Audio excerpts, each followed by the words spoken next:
Hello and welcome to another episode of the BookBaby Spotlight Podcast, your home for conversations with authors, illustrators, editors, and other industry insiders from the world of self-publishing. Joining me today will be two pros from that final group, Marissa Eigenbrood and Lindsey Brodowski from Smith Publicity. Smith Publicity was founded in 1998 by Dan Smith. They quickly became one of the premier book marketing agencies in the world. They were the first agency to have a self-published print-on-demand novelist featured in the New York Times bestsellers list and developed the popular book as a business card marketing philosophy. Currently, they have offices in New Jersey and Toronto, with the former being only a few miles from BookBaby's own headquarters. BookBaby's relationship with Smith began in 2017 with the launch of our marketing consultation service, where our authors can benefit from incredibly helpful consultations with experienced professionals at Smith. Since then, they've helped hundreds of our authors make their books a success. Marissa Eigenbrood currently works as their vice president, and Lindsey Brodowski as a publicist and social media strategist. They both have years of experience in marketing and the book industry and were kind enough to sit down with me for a great conversation.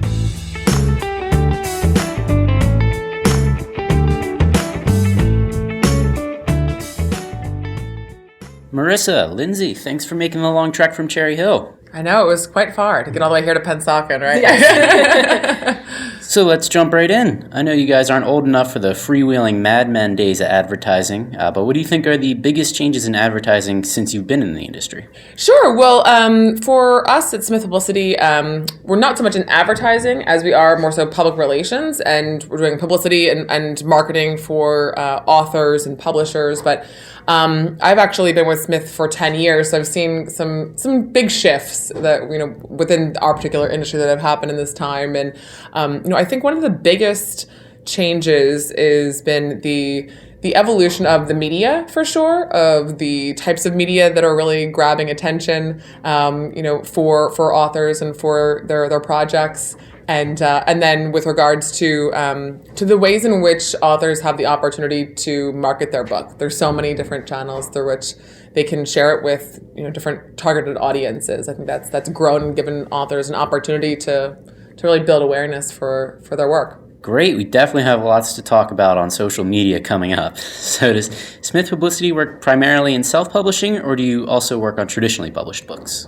We work with all genres and all different publishing venues, different publishing options. We work with traditional publishers and traditionally published authors in different capacities. Everyone from Wiley and HarperCollins to Simon & Schuster and more, kind of niche publishers like New Harbinger.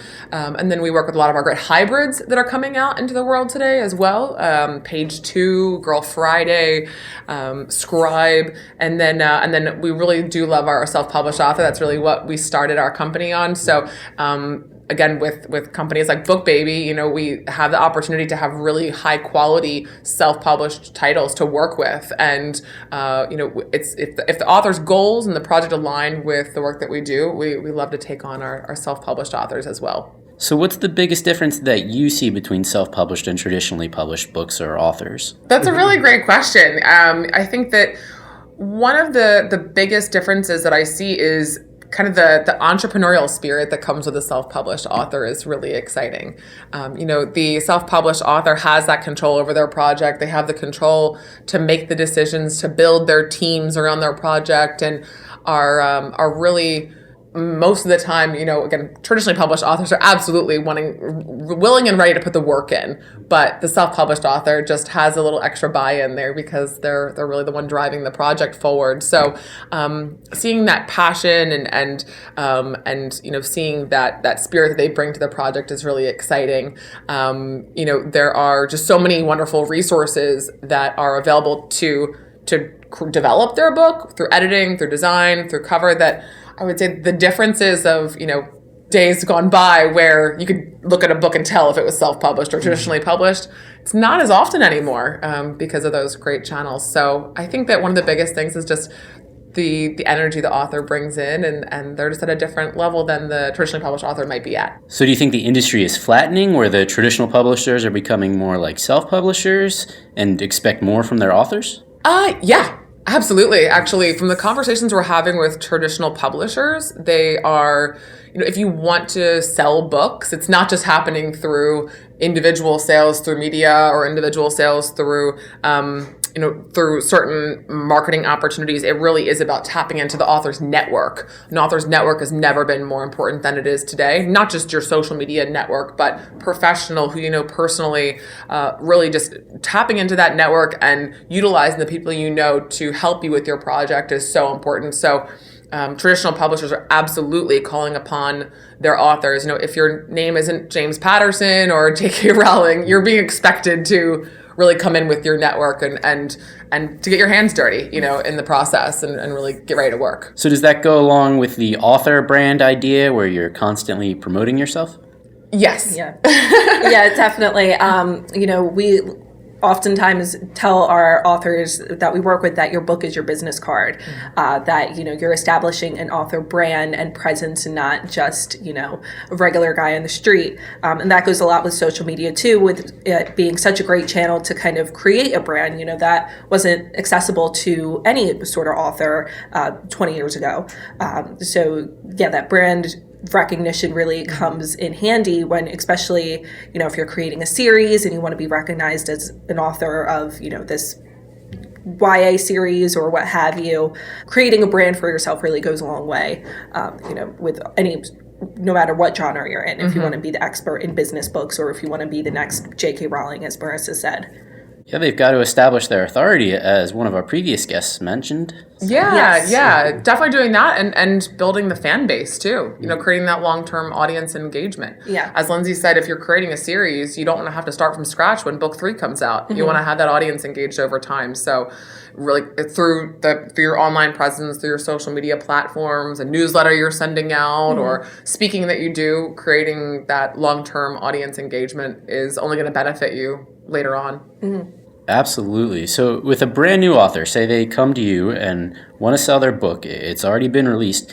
So what's the mistake there? What should that timeline look like? Yeah, no, that's a great question. Timeline is very genre dependent and goal dependent too. But what I would say is that whether you are a business author, a cookbook author, you wrote a diet book or you have a new romance novel, it's never too late to get started on building your presence. When it comes to if your book's already out and you're a nonfiction author who you have expertise in your space, then being able to again share your voice further, and as Lindsey said earlier, use your book like a business card then, where you're not going to expect reviews of your book so much once it's out from the traditional media space, but you can still tap your network. You can still get people that you work with engaged in helping you build up your Amazon reviews. Again, another really important place to be focusing on at no matter the stage of your book's kind of lifetime. But then even if you are fiction, there's that's a little bit more limited space in terms of the media and the pre-launch efforts that can go on, but post-launch, once your book is available out there as a fiction author, again, if you have other ideas for future books, not necessarily in the same series, but just other ideas, that's still a great time to conduct giveaways and get people excited through your social media platforms. Maybe consider creating a website for yourself. So really, at any time, you can get started on marketing efforts for sure. But what if you were in a perfect situation and got to lay out the timeline in advance? Where would you start with, say, an Agatha Christie style mystery novel? Definitely, for fiction in particular, the more advanced time you can get, the better, to start building the attention, to build those networks. When it comes to traditional media for fiction, having at least 5 or 6 month lead time to start planning your media outreach is really important, and to submit the book for certain reviews to be considered. But it really, the sooner you can start getting the word out there, to start getting people excited about the fact that your book's going to be coming out, the better. And even stepping aside from fiction, I think same thing applies to nonfiction. Whether you have an established audience or not, the sooner you can get started. If you have the luxury of 9 months to start thinking about it, a year to start thinking about it, definitely do so. Definitely start to talk to somebody, talk to a friend, talk to a company like BookBaby or as a Smith or someone who is in this space.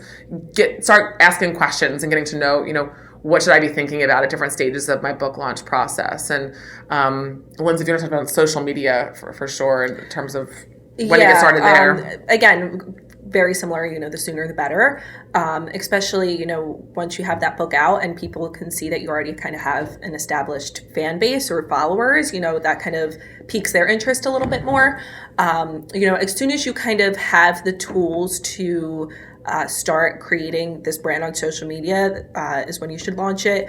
With that being said, if you have the book cover that you can make as like a cover image or an author photo or just a little bit of meat behind the book to say when it's going to be coming out, and not just, simply saying I'm going to write a book eventually. Like, that doesn't really establish well as, a branded page, if you will. So once you kind of have all those tools in place, get it launched as soon as you can and start, really interacting with people, as soon as you are able to, because, the engagement goes both ways. So, when you're starting to follow pages, interact with other fans, things like that is when it's going to turn around and people are going to be interacting with you. And, you want to build that as soon as possible so that, you don't have your book out and, if you only have a few followers, that's okay. But you could have had a larger audience if you started sooner. Mm-hmm. So say they are 9 months out. What's the first thing they should be thinking about? I think developing like an actual book marketing plan to start off with is really important. All of these different elements, whether it's submitting your book for awards, whether it's developing social media platforms, whether it's thinking about how you're tapping into your network, really starting to highlight those specific initiatives that are really important for your genre. The book marketing planner that we have available, BookBaby, is really awesome for that. But it's being able to kind of look at the timeline that you have available to you and the channels you might already have established, where to start maximizing, but just developing a plan, so you can also have a timeline as part of that too, and by this date, I want to have this done. What is this in that situation? Yeah, I would say, so, we might say by 6 months out from my publication date, I want to have, I want to have an initial email out to everybody that I know, everybody on my email list. And that, again, you don't have to have this big business email list. It could be 20 of your closest family and friends. But I want to announce to everybody, hey, I'm so excited I have a book coming out in 6 months, and I'm going to be looking to you to help me out.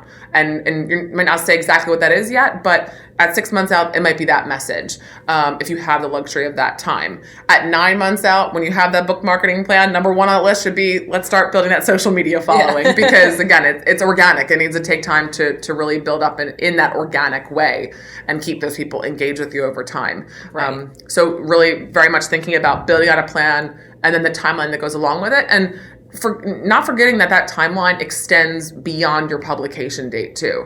Your marketing and your publicity and any other initiatives should not end the day your book comes out. That's actually just the beginning, because that's officially when people can buy your book. So we want to make sure that continues well beyond your publication date into things like, speaking, or kind of doing signings and events and connecting with your local libraries and bookstores and, really thinking about how you can connect to book clubs, things like that, to expand the audience for your book.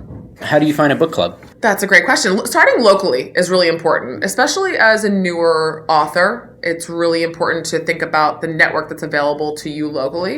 In the time leading up to the launch of your book, don't be afraid to start to do research and look at those in your community. Are there writers groups in your community that you can be a part of that can be a resource to you for asking questions, looking for information?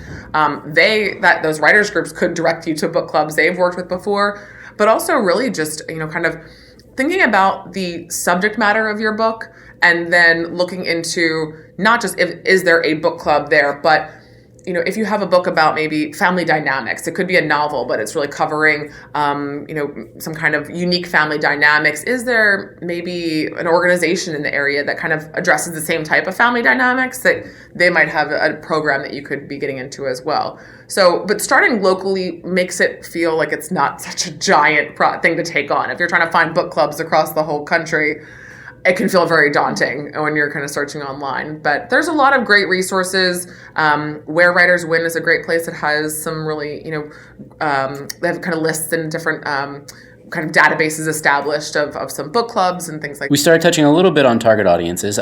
We have a lot of authors who sign up for Facebook ads, and we recommend the targeted audience, and they tell us, no, let's broaden it. No age restrictions, no location restrictions.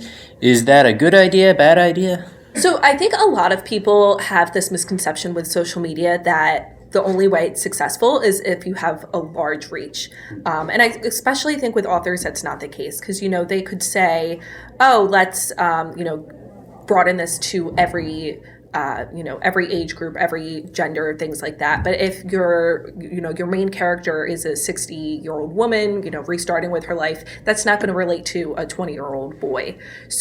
Or likely not. So, if he sees that, use that call to action to go to your Amazon page or go to your Facebook page and actually buy the book. You want, with social media, you want to see that result too. It's not just, creating a fan base is wonderful, but, it only takes you so far as if to actually have them go in and buy the book, or, promote it on their own social media and things like that. So I really do think, that is a common misconception that the quantity of the social media reach that you're getting is more important than the quality. The quality absolutely goes further because those people that, if you do have a targeted audience and it is a little bit smaller, those are the ones still that are interacting with you.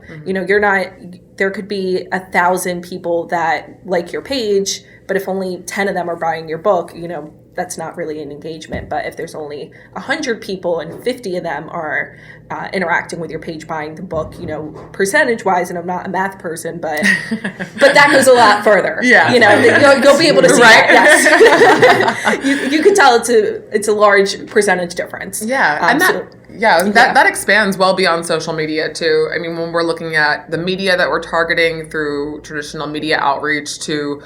And where you're spending your time as an author, as we started the conversation, there's so many channels through which to build attention.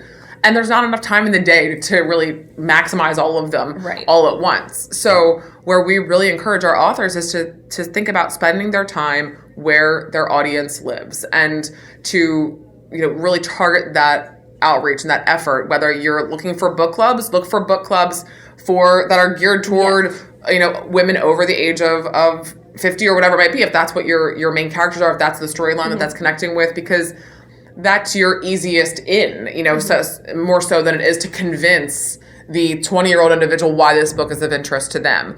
And then that's where things start to build. That's where it starts to grow on top of it, to get into that particular audience. And then the women in that particular book club might start to share it with their other friends and share it with their sister or their mother, whoever it might be. And that's how you start to spread awareness about your project. But if you're able, your marketing dollars and your time are going to go much further if they're targeted at a specific audience, because your project truly cannot be for everyone. Otherwise, it sounds like it's right. And too it's vague. And to go further with that too, it's not everybody's target audience lives on Facebook. Obviously we think of Facebook when we think of social media because they have this monopoly over everybody. But, business books do very well in LinkedIn because, you're an established professional there, especially if I've worked with authors that already have, upwards to 500 connections. That's when LinkedIn kind of stops showing you how many they have. But, if they're already established well on LinkedIn, promoting that book is going to go a lot further with that audience than it would to create a Facebook page from the ground up where you get a few likes to start from family and friends. If it's a young adult book, definitely want to be on Instagram. The Instagram is by far the most popular. What sort of questions would you ask to get an author to start developing a target audience? Very genre specific as well. Yeah. But we're talking all about fiction here, so we can kind of stick on that particular path. I think that for fiction, understanding the themes in the book are really important. What do you think are the common themes that run through your book? Understanding some of the key players, the key characters in the book. What's their avatar? Who do they look like? What kind of person are they? What experiences are they having? Everything from, again, age and gender identity to any religious leanings, because that could tell you, oh, my target audience could include reaching out to those with Christian interest or something along those lines as well. Even if you don't have a Christian novel, there could be an opportunity there. So those are just things to start thinking about. Who are your characters? What are your main themes? Are there any aspects of your own background and your inspiration for writing that have influenced, the way that why you've written your book or what is in your book? Think about what the book means for you and what the purpose of the book is. If you're a business author who's really looking to bring in new business because of this business book that you're releasing, then really thinking about who would most benefit from having this book as a resource. What are the clients you're currently working with, and did you write this book for them? And they're going to be a target audience. And then may have others like a mental health professional who's writing a self-help book. Maybe for them, their book is really geared toward young adults or teens, and we want to target, think about targeting educators, who are the people who interact with teens, who would recommend this book to that teen audience. So it's really, again, like I said, very genre specific, but those are some key questions to start thinking about.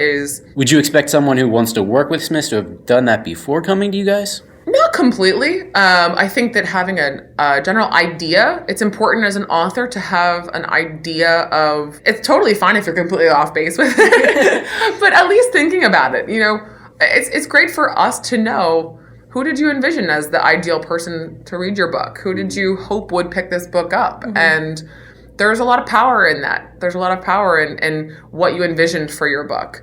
And we can then think about, okay, well, how can we build upon that? How can we think about it in a different way as well? And maybe refine what that looks like too. But they don't have to have all the answers. Definitely not. I just think it's... What sort of steps would you want authors to take before coming to you? I think really thinking about the first question that we honestly typically ask, outside of what brought you to your book, how did you get here, what was your inspiration, those types of questions we've kind of gone over. The next question we ask pretty much anyone who comes to us and is interested in working with us is, what are your goals for the book? Is it to just sell a lot of books? Always a great thing. We always want to see that typically.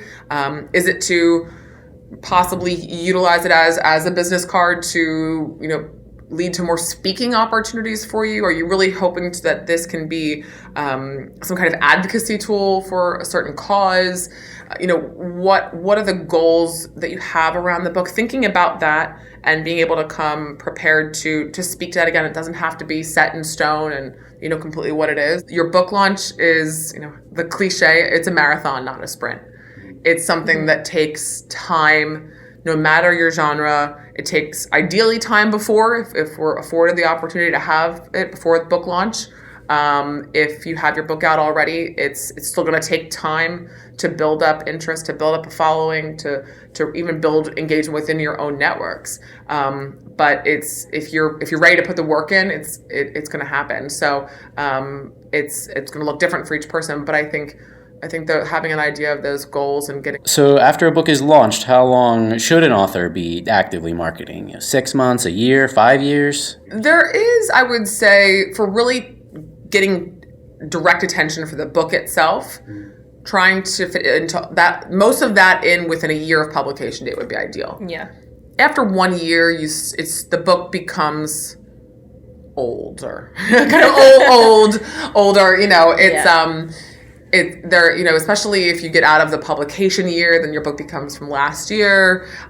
So those are some factors that can start to limit the book-centric opportunities. There's always author-centric that can take you a little further, but the book-centric opportunities, I would say, are more so discounting your ebook to a certain, price point or something like that. Some promotional options here and there.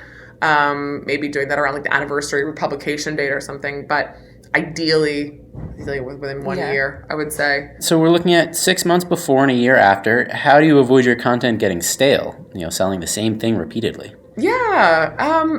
I think that what's really important with that is knowing that you can repurpose content. Don't think that you have to reinvent the wheel every time. If you are embarking on a publicity campaign and you get a really great review of the book from a bookstagrammer, When that review comes out, you post it on your social media, you share that with your audiences. And then, 2 months later, you can run an ad that maybe includes a line from that review as, just part of the information that's shared through the ad. Maybe a month later, you do a throwback Thursday on social media and you go, hey, remember this great review I had about my book? Yeah, I think that there's so much way you can repurpose content and build upon it. But Linz, want to add to that? Yeah, I would just say from a publicity standpoint too, more so with nonfiction books, but can be with fiction books too, is that a lot of the times pay attention to the news headlines. If there is something breaking that, even if you have to tweak it a little bit to make it more so, you as the expert in this field as opposed to anybody else, take that and run with it. If that's an opportunity to kind of make whatever your book's message is fresh and new because it's making headlines for whatever reason. To kind of just put even if it's not in a headline, but you think it's a more so like an evergreen story, especially with a lot of the time, say for instance, if you have a self-help book involving anxiety, depression, things like that. May is Mental Health Awareness Month. So a lot of places pick up on those mental health stories. Even if your book was 6 months old, you can still say, this person is a self-help guru, whatever they might be, author, and can speak to this topic. They can write articles. Articles are a great way for authors to continue to get involved in the conversation. Exclusive essays. There's a lot of great websites like Red Tricycle if you're a parent or like a family author geared towards any of those topics. Thrive Global is a really great self-help one where they have guest contributors. So even, as soon as they give you the green light and say you can be a guest contributor to our site, you can write articles for them as you please. They're not going to say, well, your book is a little bit old at this point, so we're not going to accept it. You can write it, they'll edit it and post it if they feel it's a fit for their site. But you can, make these connections with people in the media, even if the book's a little bit older, so that they know that you're a trusted source. They know you're an expert in this field, and they could even, come back to you for expert commentary. We say this to, when it becomes old or not, but just because it's closer to a year, doesn't mean the opportunities go away. Yeah. I would add to that too, that I think speaking to the media in terms of, it doesn't always have to be you creating the content, but if you're seeing a certain news story, a study, another author, not just talking to nonfiction, but fiction, if you see another book release that comes out or an author who is sharing something personally, just sharing that story, showing how it connects to your platform, to your messaging, and just sharing a really cool article you enjoyed reading and 2-3 sentences of why you liked it. That can be a great social media post. So it's not always about creating the content on your own, but you can use other content that's out there and just put your stamp on it a little bit. Definitely. Repurposing content and be flexible for the media. Good advice. Yes. Reduce, reuse, recycle. We're very much about that in the content space. What other opportunities do you see social media giving to self-published authors, and what challenges? I think, well, for one, this is kind of the pro and the con, is that anybody can do it. So the pro being, if you are posting the right content, engaging with the right audiences, using the right hashtags, things like that, you can really grow a social media following within a few months, like a pretty established, trusting audience that are going to interact with you, spread the word about you as an author and things like that. But as I said, it's also the con, because there's so many other people out there doing the same thing. So, you kind of have to think of it, what makes me different? What kind of post, what kind of things can I share that nobody else is necessarily sharing? If that's the messages in your story is most likely that, and that's great. But, just using some different content creation and, sharing some different articles, as Marissa has said, just, keeping it fresh, not just, there's a phrase that I heard not too long ago where authors commonly post and ghost, which means they'll post when the book is relevant and then ghost themselves and go silent when it's not, when the book is already released. So you just want to keep engaging. You don't want to get lost in the shuffle. It's great to look at your analytics to see when what gender is your book relating to most? What age group is looking at your social media? What time of day is your post getting the most interaction? A lot of those social media sites will tell you that. So to keep an eye on the analytics too, because you want to be posting when your audience is, scrolling through their phones, if you will. So it is a little tricky because there's so many people on social media out there, obviously. So it is, a little harder to stand out, but that doesn't mean, again, as I had said, that doesn't mean if you have a few hundred followers and are getting a steady amount of likes, that isn't a failure either. That's, you're still engaging with an audience who exists and who wants to hear from you. Mm-hmm.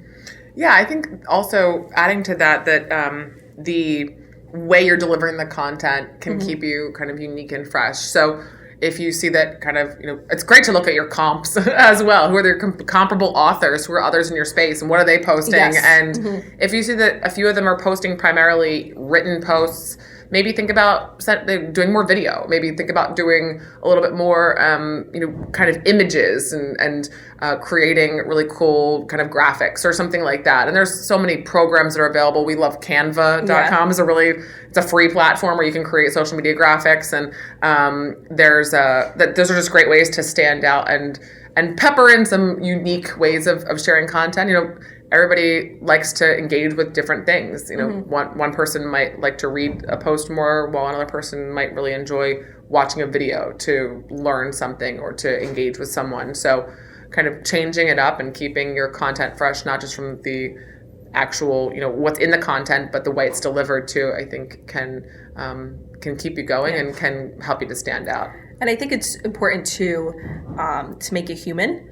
The audience doesn't want to just hear from, a book, if that makes sense. They want to see you on those social media posts too. So if you have a selfie of you with the book, post it. If you took a picture of your dog laying next to it, go ahead and do that. It doesn't even need the book in it necessarily. To just kind of say, hey, this is my social media page too. I just want to share, as everybody else does, what I'm doing in the world and why I think you will enjoy it. It doesn't just have to be strictly book quotes, book images, things like that. They like to see that there's an author, there's a human behind this book and this account, and they want to interact with them. Mm-hmm. Speaking of interacting, we have a client right now running an ad on Facebook for his History of Christianity book, which has brought out some trolls. How would you recommend someone handle that situation? Right now, he's responding to everyone and taking their arguments at face value. I think the best way to kind of handle them is to ignore them. Because you don't want to, even if you're kind of defending the message, you don't want to upset even more people. Even if, it isn't an upsetting message, it's just, the nature of that book in particular, people just have, negative things to say about religion for whatever reason. Politics is a really big one too. I've seen that on our own social media. If we represent a book that has anything to do with like a political message, it doesn't even have to be like election based or any issues that revolve around like a politics, like gun control, immigration, those things. They come out of the woodworks. Yeah. It's like it's a person you've never seen before, and they just share their feelings because they feel, that social media allows that expression. But for the most part, I would just kind of leave them be. If they are continuously, harassing you to a point where you're uncomfortable, you can go ahead and block them. I don't think that's a bad thing. They're putting this negative spin on something that shouldn't be negative. They're just kind of saying their piece, even if it's not peaceful. I think that can happen. That can happen a lot on Facebook. That happens all the time on Twitter, a little bit on Instagram, maybe LinkedIn. I haven't really seen any, trolls on LinkedIn out there, but as long as you aren't like pressing with it and kind of feeding the beast a little bit more, I think they go away. And if you need to take action to make sure they are not accessible to your page, you can go ahead and do that too. But it just, you don't want to poke the bear any more than he's already been. Speaking of political books, how does Smith deal with having a book where, say, you disagree with the political outlook of the author? Do you still represent them? Yeah, no, that's a great question, and especially in today's world, there's a lot of polarizing opinions, and I think that we really try to hear everyone's voice and hear everyone's opinion. Everyone's entitled to their opinion, and we don't only represent books that focus on one political party or another, or political view or another. I think if it's appropriateness is always something we're looking for, of course, and the way in which a message is delivered. Certainly, if it's through a channel that includes a lot of profanity or anything that feels very derogatory or inappropriate, we try to stray away from that. And really, because in the end, I mean, again, looking at it from the media perspective, the media is not going to want to cover that. Mm-hmm. The media is going to want to likely cover something that is delivering a really well-presented message. It's fine if it's on a different side of the table than what somebody might be talking about or something you disagree with. But it's just they're going to want to cover something that is well presented too. So we don't let our own political beliefs or anything like that stand in the way of someone's message if it's delivered well. So did you have to prove to Facebook that you weren't Russian spies? Because we did. Did you? No, they haven't asked me any. Oh they haven't asked me any history questions or said, "Are you sure you're not Russian?" No, that's interesting that they made you guys do that. We got a letter mailed to us from Facebook with a code that we then had to enter online to be able to share anything, even touching politics. Oh, okay. Yeah, because we don't often, at least from my perspective, don't often run ads on Facebook. Yeah. Because we kind of have an organic audience already built that, unless it's like a post that we really want to share the message about. If it's a really big hit that somebody has gotten and we really want to just expand the word about it is usually when I do an ad. But it's not usually, it's not some sort of ad that would say, we represent political books, where Facebook would be alarmed by that. Just saying the word politics, I guess, is a red flag for them nowadays. So I guess that's why we haven't really run into that issue. Yeah. We'll let you know. Yeah, for sure. What sort of trends are you expecting in 2020 in the publishing industry? Ooh, I like that. I think that on the publishing side, for sure, expecting to see more of these hybrids popping up that will give authors another option to consider. I think that there will be more pressure for everyone to deliver because there are options to pick from. So whether you're a traditional publisher or you are a hybrid publisher or a self-publisher, authors are going to expect more and more from the options they have available to them. And so I think that being able to prove your worth, to show your track record, and to really show how you're a good fit for them, it's going to be important. Really, I think some specialization seems to be something that I think might be coming up. So kind of having being able to show that you might specialize in a certain genre or specialize in a certain goal that people have. If it's for us, we might want with a certain sector of our business to be able to show that we are really great at being able to take individuals who are interested in speaking and driving them toward new opportunities in that space.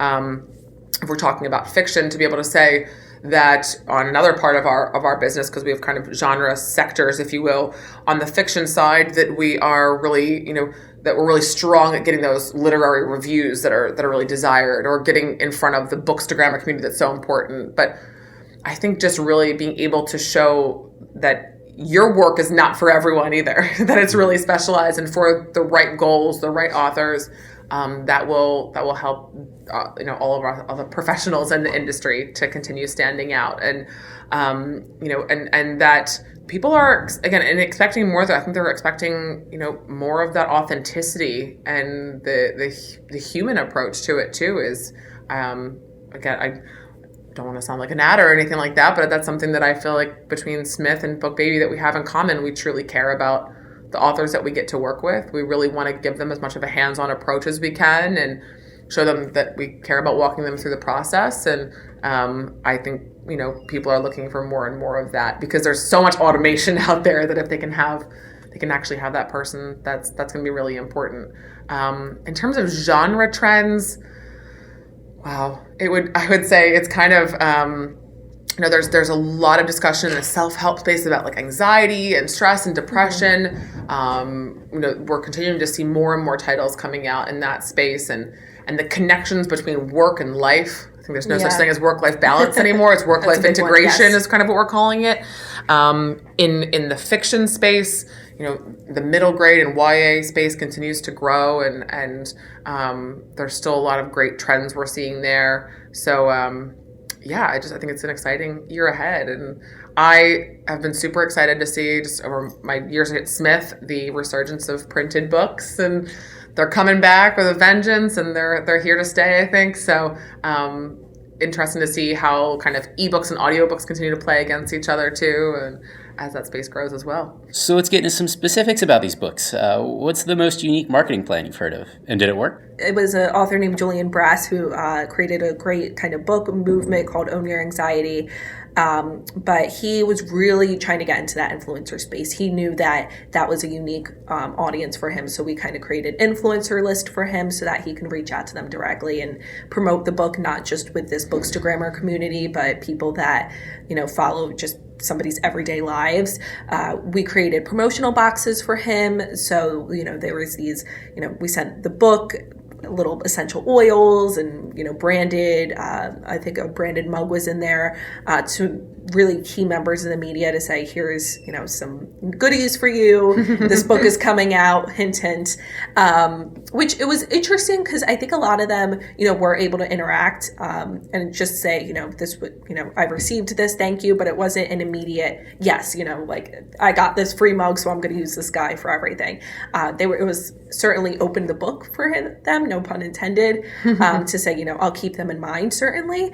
But it was interesting, it was more about, I think that one stands out to Marissa and I because it was more about promoting a movement than just a book.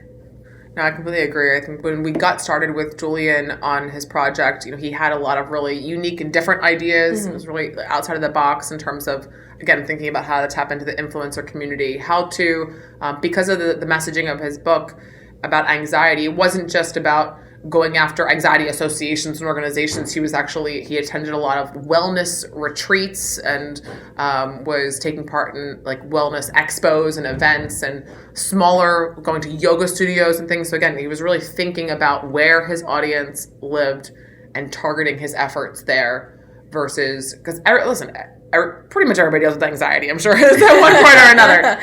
So he was someone who could have said, my book applies to everyone. Right. This is a book for everyone. But he really thought about who is the most kind of obvious audience first that we can really dig into, and then continue to start building it out from there. So just from this past year, that was one that definitely stands out for sure. Have you ever been surprised by the success of a specific book?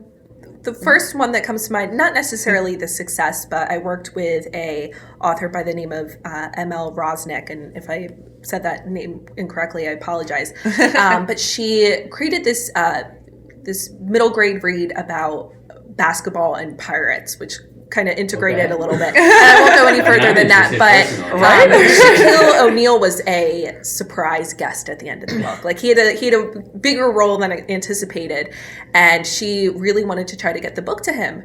And she was a self-published author, so I was like, all right, I was able to find somebody that hosted his podcast, and they put me in touch with his agent, and I was like, just shot in the dark, was like, here's this information. Can I send you a copy of the book? And they said, yeah, he'll read it. I was like, really? I was just so surprised because it wasn't because of the level of her book. It was because of the level Shaquille O'Neal is at. He's a huge name. Like, I'm sure he gets requests all the time. So for them, it never got any further than that. I don't know, Shaq, if you had picked up the book or not, but I'd love to hear your thoughts. I'm sure he's definitely listening. Yes.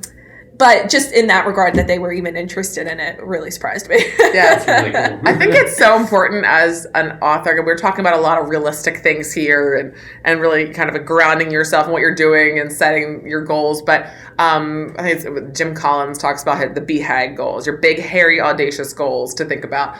Like whenever you're embarking on any new project, set those for yourself. Work toward those.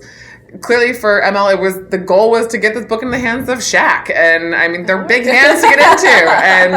And, that was what she was determined to get there. And that might not happen in a month. It might not happen in a year, but it took time. Setting those goals is really important for yourself. And as cheesy as it sounds, reaching for the stars is so important when you have something you're super passionate about and it's part of your creativity behind you. So, yeah, I encourage people to set their BHAGs.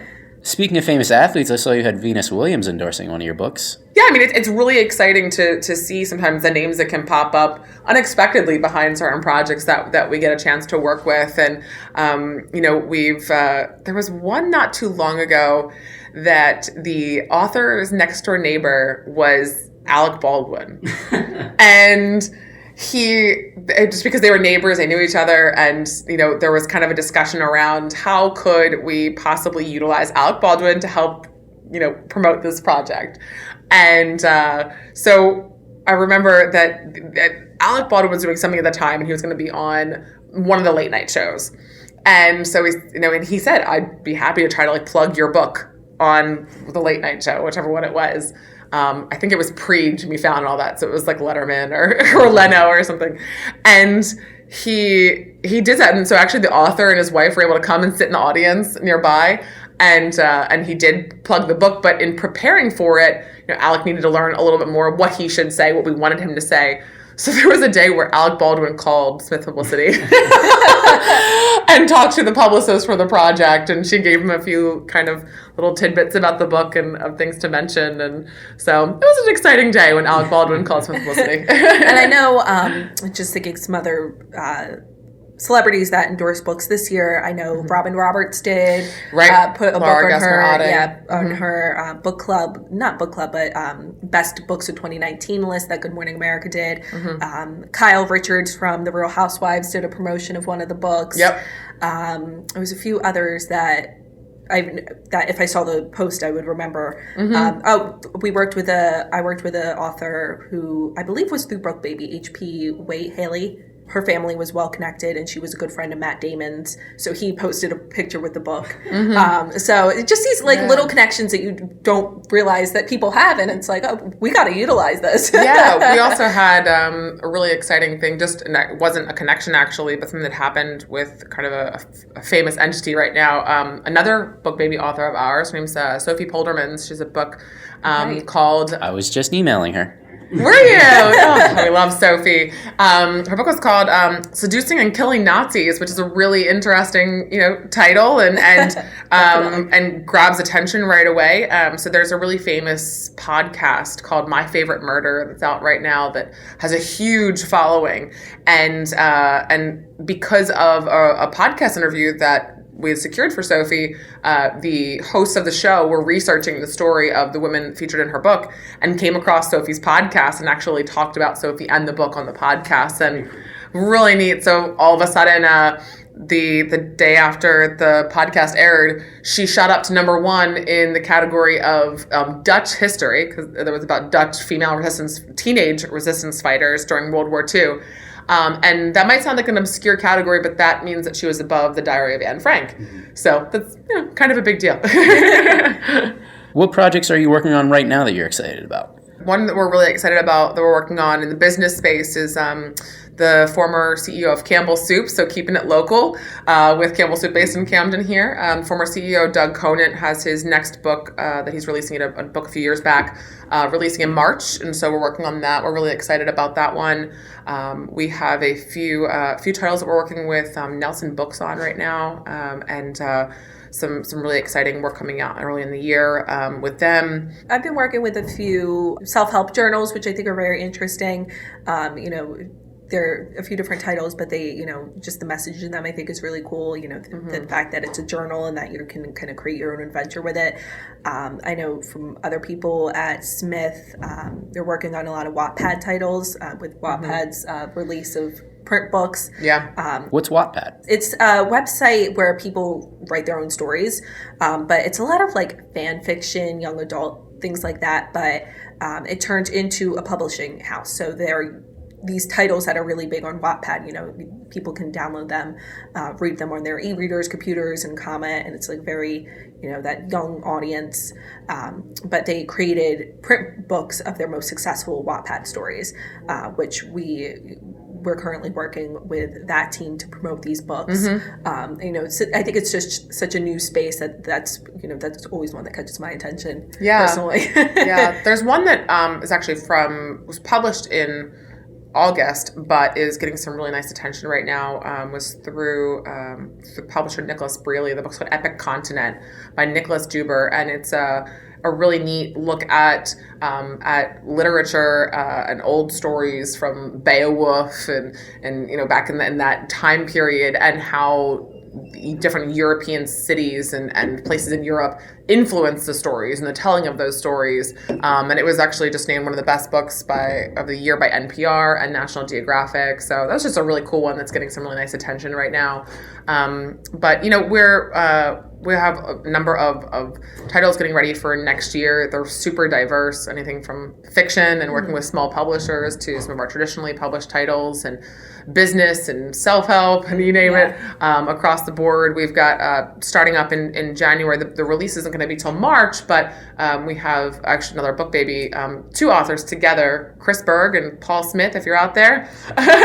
They're going to be working with us, getting started with a book called The Night Police, and they're 2 former law enforcement individuals, that different backgrounds, but they're telling kind of fictionalized stories of experiences in law enforcement. And there's such interesting true crime right now, and even one of them was in law enforcement in California during the time of the Golden State Killer, when they were active. So this is just a really interesting time, and super timely that this conversation is going on. And so we'll be kicking off publicity for that one in early March, like late February timing. So we're excited to build some buzz around that one as well. Great. Well, I think that just about does it. Thanks for coming on today. Thank you so much, Sam. It was great to be here with you today, and excited about what's next for 2020. Thank you.